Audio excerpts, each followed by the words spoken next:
The day the truth finally surfaced, it did not come with shouting or sirens. It came quietly, carried in the small, steady hands of two 8-year-old girls who refused to stop asking questions. For 40 years, he had buried his secret so deep that even he almost believed it no longer existed.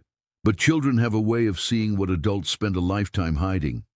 Before we go further, if you believe in kindness, in redemption, and in the power of second chances, take a moment to like this video, share it with someone who needs hope, and subscribe to the channel.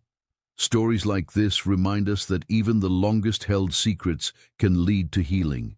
Thomas Hale had always been a quiet man.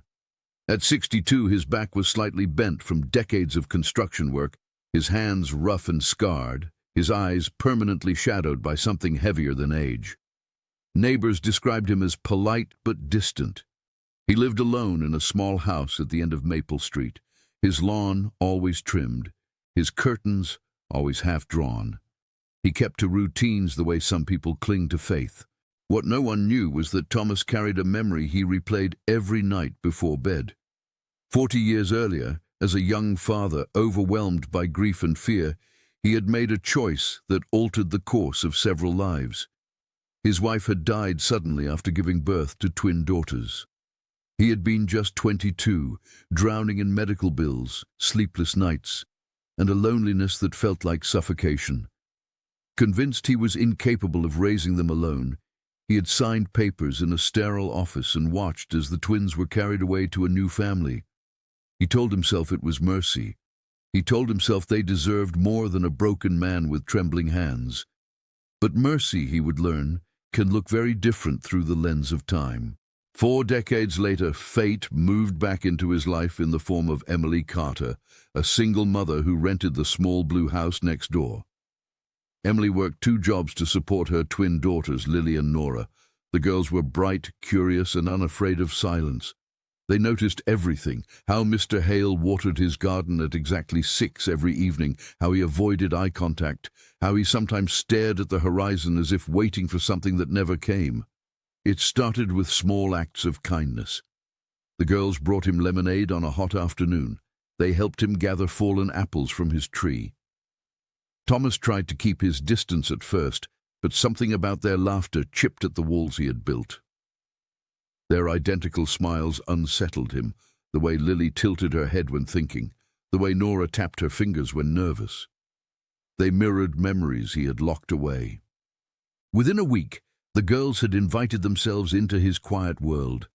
They discovered his old wooden chest in the living room, the one he never opened. While helping him dust the shelves one afternoon, Nora's small hand traced the faded brass lock.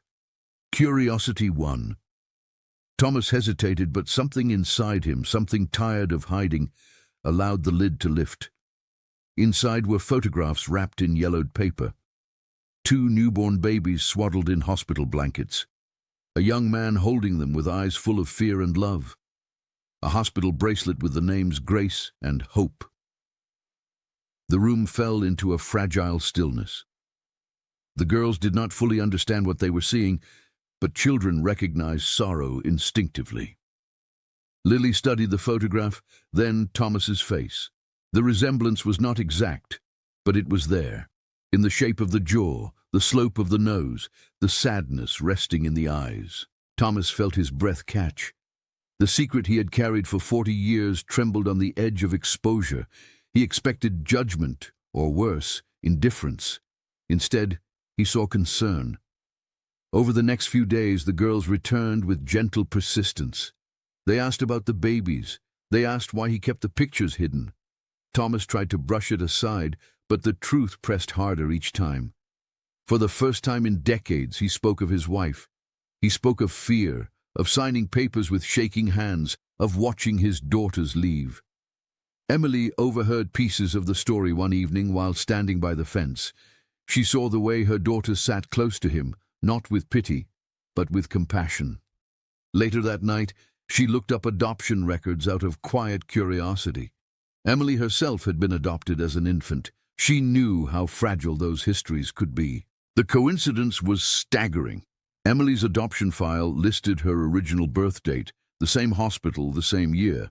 and though she had never known her biological father, she had always been told her birth name was Grace.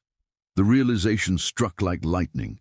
Her twin sister had been renamed Hope before their adoptive family moved overseas. They had eventually lost contact as adults, separated by oceans and circumstance. Emily's heart pounded as memory rearranged itself into a new shape. The next morning, she stood before Thomas with tears she could no longer contain. The resemblance, once subtle, now blazed unmistakably between them. Thomas felt the world tilt when she showed him her birth certificate, the faint hospital seal matching the bracelet in his chest. 40 years of silence shattered in a single breath. There was no anger, only a long, aching grief that finally had somewhere to rest. Thomas wept openly, not with the shame he had carried for decades, but with the release of a father who realized his daughters had survived, had grown, had built lives. Emily wept too, not for abandonment, but for understanding the impossible choice a young widower had once faced. The twin girls watched as generations folded back together. They did not see betrayal. They saw healing. In the weeks that followed, Thomas's house transformed. Curtains opened. Laughter filled the rooms. He began teaching Lily and Nora how to plant tomatoes, how to sand wood, how to fix a leaky faucet. For the first time, he allowed himself to be called Grandpa. The title did not erase the past, but it softened it. His greatest struggle had never been the adoption itself. It had been believing he was unworthy of forgiveness. The twins, with their fearless questions and open hearts, proved otherwise. In 1 week, they had done what 40 years of isolation could not. They saw through the secret and chose love anyway. If this story has touched your heart, please take a moment to like, comment, and share it. Your engagement helps stories of hope reach more people who might need them. And before we end, I have one special request. Comment the word forgiveness if you believe that no matter how long it takes, healing is always possible.